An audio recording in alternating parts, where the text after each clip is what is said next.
Ladies and gentlemen, what's up? I'm your boy, the HOD of the PSP. Welcome to this 71st episode of the podcast. Like, share, comment on the video, subscribe to the YouTube channel, enable notifications to receive all the updates from these podcast episodes, match recaps, all other content on the channel.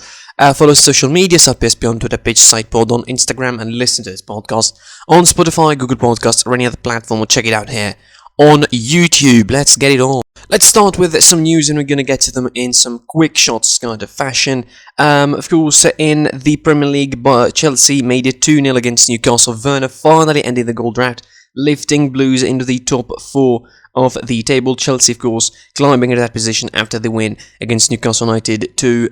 Giroud opened the scoring with the 31st minute, and Timo Werner managed to add the second goal, of course, for the Blues late on in the second half to make it 2-0 for Chelsea, of course, giving them the position in the top 4, taking the position that was Liverpool's in the Premier League. Liverpool dropped to 6th, of course, with West Ham also defeating Sheffield United 3-0 in the same early, of course, in the day. That is going to be a struggle for Liverpool this season, apparently, to keep that top 4 spot. From England to Spain, Athletic Club faced Cadiz and just thrashed them 4-0. Alex Berenguer, Unai Lopez, and Inaki Williams were the scorers. Alex Berenguer scored twice in that game. A game dominated by Athletic Bilbao, which, puts them in the 10th position, of course. Not so much comfortable, but still, it's a big improvement from what they were in the early goings of the season. In Italy, Hellas Verona managed a 2-1 win against Parma. Kuchka opened the scoring from the penalty spot for Parma before Grassi scores in his own goal for Verona, and the second goal was added by Barak thanks to DeMarco's assist in the 60th minute. 2-1 it ended for Hellas Verona, who go now 9th in the table, right behind Sassuolo at 8th. I mean, they could sneak into European spots, but that would need a lot of work for them to do. From Italy to Germany, of course, and the draw between Bayern and Arminia Bielefeld, a very surprising draw, I would say. I'm not going to mention more than I mentioned in the review. The snow affected the first half, but still, it's on both sides, really. Both sides played in the snow, so it's not a big argument for the bad defending that Bayern pulled out, specifically Bunassar in that game. Mitchell Vlap scored the opening goal before Pieper, making the second, make it 2-0 in 36 minutes from a bad set-piece mistake. Lewandowski, with a beautiful goal, made it 2-1 back, but instantly, Gebauer made it 3-1 for Hoffenheim, for Arminia Bielefeld, on bad defending again before Tolisso makes it 2-3, and Alphonso Davies with a beautiful strike, making it 3-all in the 68th minute, salvaging a draw that would give Leipzig maybe a little bit of hope that they could still be in the title race. 44 points it is for Leipzig, 5 points behind Bayern with 49 points. In other news, of course, Sergio Ramos is leaving Real Madrid, or set to leave Real Madrid, at least according to most reports, in this summer, and there is no way back for him, according to all reports. I mentioned that yesterday. Marco Rose is leaving Borussia Mönchengladbach in the summer to join Borussia Dortmund. Coleman calls on the referees to protect superstars like Neymar and Messi and Ronaldo ahead of the Champions League clash against PSG. Carvajal is set to miss the first leg for Real Madrid's Champions League games against Atalanta due to muscle injury. And last, of course, a weird piece of news it is, but it is a piece of news. Romelu Lukaku and Zlatan Ibrahimovic's street art was revealed in Milan ahead of the derby next Sunday. Of course, it's a beautiful street art, by the way. You should check it out. It's really, really beautiful. Anyway, enough of Abramovich Lukaku street murals, enough of the weird news in the world of football, and let's get into what's more important. It's the return of the biggest European competition. At least, I'm going to say European competition, because I really feel hard saying that it is the biggest world competition, although its marketing and its branding and its strength of the competition makes it really hard to argue. The UEFA Champions League is returning tonight, and we're going to give it all it's worth, really. We're going to take each game on its own, and we're starting from the double header that is going on today. Barcelona versus PSG and RB Leipzig facing Liverpool. And let's kick off with the Camp Nou game between Barcelona and PSG. That's a game, I think, that in December, back when the draw was announced, everybody looked at this and said, okay, Barca are out, considering the form that they had back then. The fact that the financial issues seemed to be at their zenith with the club. Like, the club was almost declaring bankruptcy back in the time, and I reported on that a lot, and I talked about that a lot. PSG, on the other hand, not exactly flying high in Ligue 1, because if you look at their form in Ligue 1, they lost one of the last 5, and even the other 4 victories are not exactly strong performances. I mean, the 2-1 win against Nice, 1-0 victory against Caen in the Cup, the match where Neymar was injured, and they weren't exactly, flying and hitting on all strengths. Barcelona, on the other hand, they improved their form since the turn of the year. Yes, there was the Super Cup exit, and there was the Cup semi-final first leg loss against Sevilla, but still, overall, they improved their performance a lot. I think a big factor of that improvement of the performance is the fact that Messi returned to somewhat of his best. Griezmann was performing really well, De Jong has been used really well, so Ronald Koeman seemed to find not the perfect, but seemed to find quite the best formula to use his players, to use them to the max of their abilities. I mean, some of them are going to be necessary. The likes of Busquets is undroppable despite of his age. And he's undroppable, I don't mean that in a you need him in every match kind of way. It's undroppable because it's just that. Busquets is someone you cannot drop in the Barcelona side, regardless of his performance and abilities. In the last couple of months, Barcelona turned things around, managing, 9 wins out of the last 11, and the only losses they have, which is 1 against Athletic Bilbao in the Super Cup, and 1 against Sevilla in the first leg of the Copa del Rey. Now, this kind of contrasting form of the collision course that these two teams have been going at for the last couple of months or so maybe suggests that this game is more balanced, and with the Neymar injury, Di Maria is injured as well. This is certainly going to be some sort of this is going to have some sort of effect on the Barcelona side. Give them maybe more motivation if they don't already have it. The fact that they entered this game with the memories and the souvenirs of the remontada, the 6-1 back in 2016. And, the fact that they have Messi on their squad, Messi is again hitting some of his best form this season. The last game he had against Alaves, it's just incredible. The 2 goals he had, the overall play that he, participated with in that game is superb.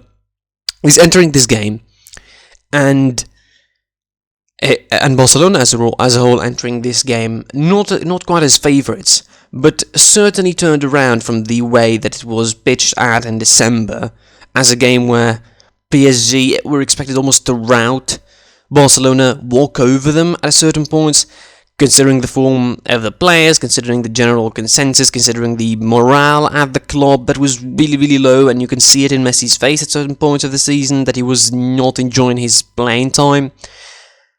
That looks like a distant memory now. This game is more tight, is more even than probably any other game in the Champions League round of 16.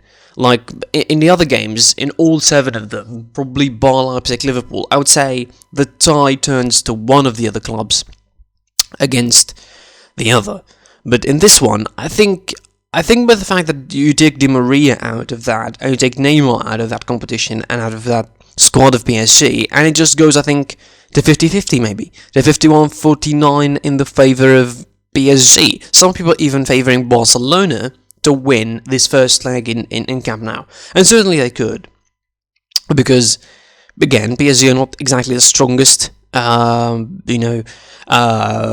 sides at the moment, not in the best of form. They're not exactly, top of La Liga, or not top of the Ligue 1, sorry, and being really comfortable with it. In fact, they are second, 1 point behind Lille. Lyon are always on their backs with 52 points, and they could have a stiff competition this season, and they have a stiff competition this season for the Ligue 1.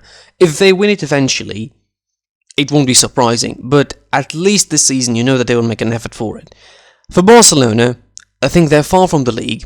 far from catching Atletico Madrid. They have, I think, no chance in catching Atletico Madrid, really. As much as people want to try to paint, there's still, Atletico could drop points and could collapse and could lose and could whatever, but I don't think so. Barcelona have a long way to catch Atletico Madrid. They should focus on, they still have a Copa del Rey to focus on, the second leg against Sevilla in March, so they still have a competition to play for, at least. And the Champions League, they should pull off their basket here. Maybe it's a far-fetched kind of thing to say that they will win it. I mean, they're very, very far from that. But in this tie against PSG, in this leg in particular, I think they are very, very able, and they're very, very apt, and they could sneak a win. It's not going to be by the biggest of margins, obviously. And I don't expect them not to concede, because it's just going to be too much for them. Mbappe is there. He's going to be the focal point. Potentially, there will be a change in the formation from Pochettino to accommodate the absences of Neymar and Di Maria. Icardi is available, so he might start in this one. So you'd expect some sort of a tied game there. And of course, Barcelona again have Messi. Ronald Koeman seems to find the formula. We'll see how he's going to play. We'll see how the battle of the midfield is going to be panning out, because I think that's where both teams have pros and cons, really. For PSG, they have creative midfielders. They have players who could take the ball up front, and they could, build the attack from the back. They have like Marco Verratti, Idrissa Gueye, Leandro Paredes. These guys that could all build from the back and lead the attack for PSG, as much as they don't have, destroyers at most, because they use Marquinhos in the centre-half position, and he's usually playing as a defensive midfielder that breaks the attacks and presses the opposition and leads the pressing in the midfield. Maybe Pochettino will try to change the formation to accommodate that, but he needs some sort of strength in the midfield.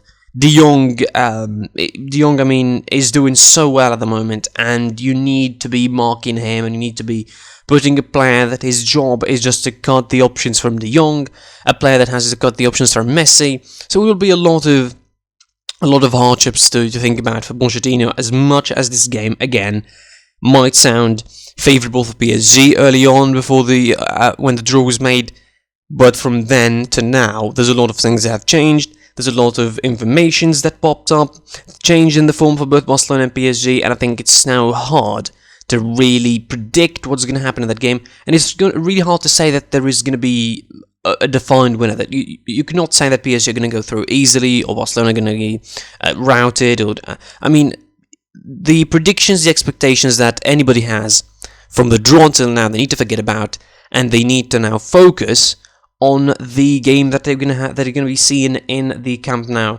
on Tuesday. And I want to see an interesting game. I want to see an entertaining game. It's going to be entertaining. Forget about it. We're not going to see some boring football here. It's Barcelona PSG. It'll be good, and we'll see how Ronald Koeman and Pochettino are going to be approaching. As far as predictions are concerned, I don't want to rush it, but I think PSG might sneak out a 2-1 victory or a 3-1 victory. I think the defense of Barcelona, the absence of Umtiti, the absence of Piqué, sorry, and the problems with Araujo being absent as well. It's going to be mostly Umtiti and Lenglet, or Umtiti and Mingueza at the very best.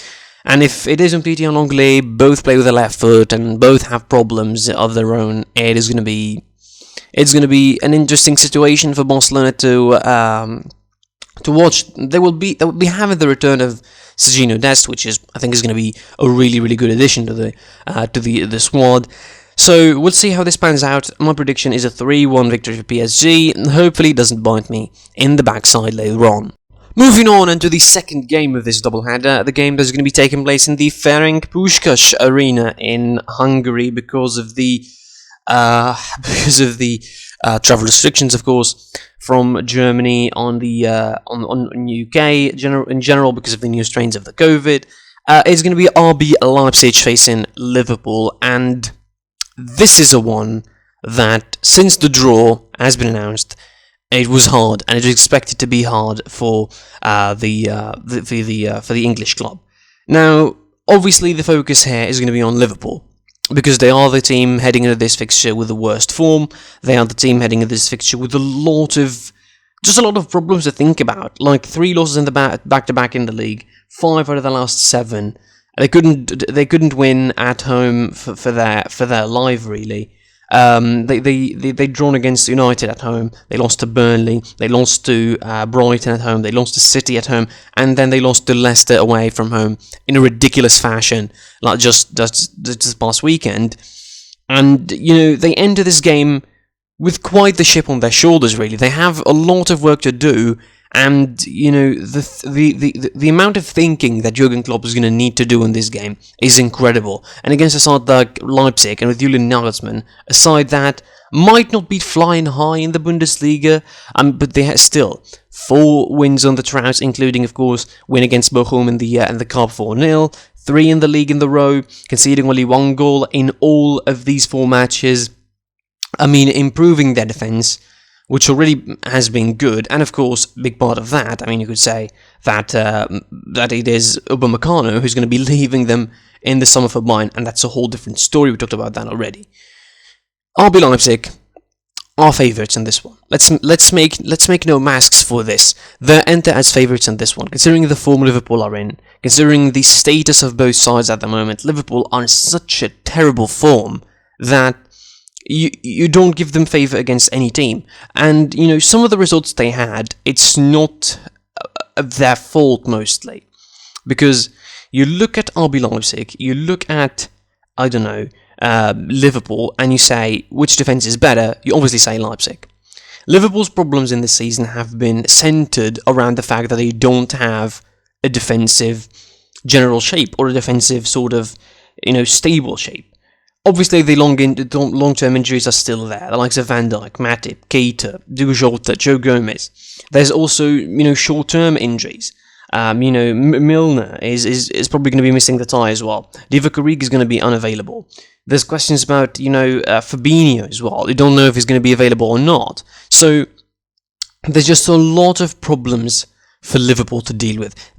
Injuries just raided Liverpool. Like, you could say, you could give Liverpool an excuse out of everything this season because of the injuries, but still, to be underdogs, or quote-unquote underdogs, against Leipzig, it takes a lot of bad form to be that, because, Leipzig are still relatively inexperienced in the competition. It's not like they're playing Champions League football for 20 years. They haven't been existent for 20 years. And Liverpool now, their record against the German sides is, is good. It is good, but not that good. The last 4 wins, the last 4 games against German sides in neutral venues, 2 wins, a draw, and a loss. Of course, the last time they played a German side was against Bayern a couple of years ago, and they managed to defeat them 3-1 at the Allianz Arena. That was a bad memory for me, to be fair, because that was one of the worst nights in 2019. Sorry, that was one of the worst nights in in my life as a football fan, watching Bayern lose 3-1 to Liverpool at the Allianz Arena in a game that Liverpool were the better side, obviously.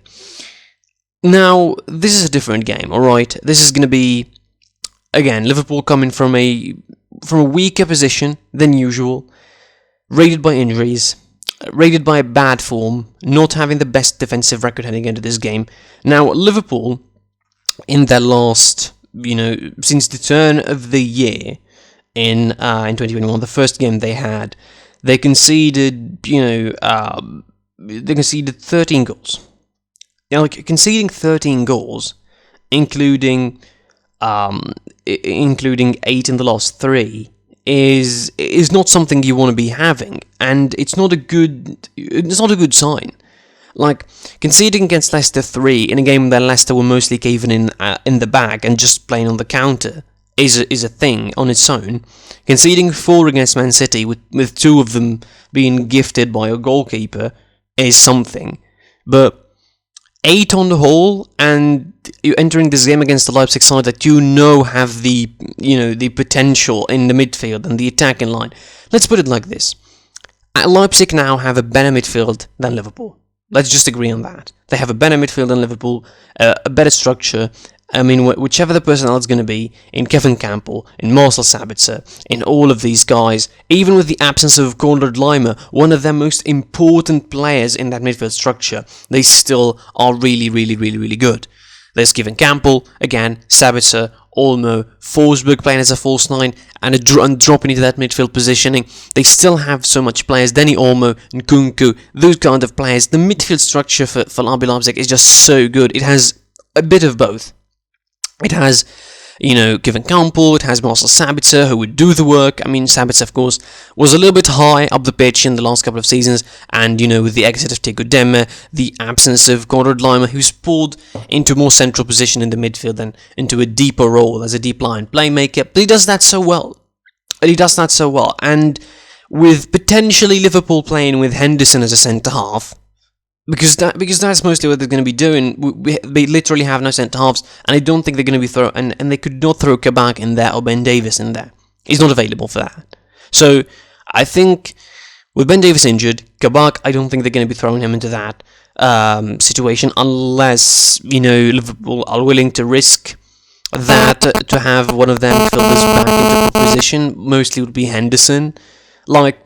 They will probably sacrifice that, and maybe they will do it.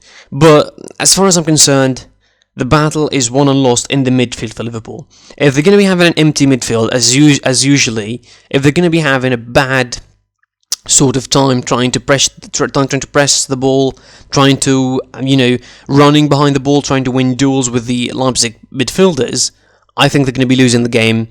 And, I might audaciously add, they're going to be losing it pretty easy, I would say, to RB Leipzig.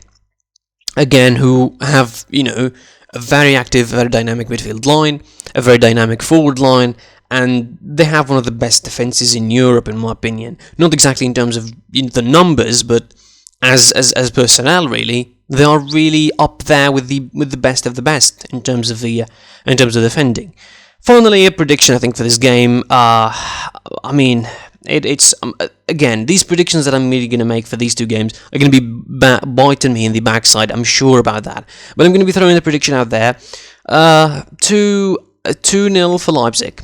I see it again. The battle is going to be won and lost in the midfield. If there's no balls, they're going to be coming into the front three for Liverpool. Leipzig are going to be bouncing on their weak midfield and the weak defence, of course, spaces behind the fullbacks. It's going to be a battle for the ages, I think. And I think Leipzig are going to be winning 2-0 and going into the second leg as pretty strong favourites. That's really what I think. That's it from me. I was your boy, the HOD of the PSP. Like, share, comment on this video what you think is going to happen in those games. Subscribe to the channel, most importantly, enable notifications, help us on the way to the first K, to the first 1K on this channel. Follow us on social media, site PSP on Twitter, Pitchsidepod on Instagram. Follow us on Spotify, Google Podcast, or any other platform. And until the next time, which is tomorrow probably, or we'll see, we'll do a review. I still didn't wrap my mind about which game I'm going to be watching. Potentially Barcelona PSG for the big name. Maybe I will go Leipzig-Liverpool, but, I'm going to wrap my head around that anyway. Until the next time, I'll be seeing you soon. Goodbye and take care.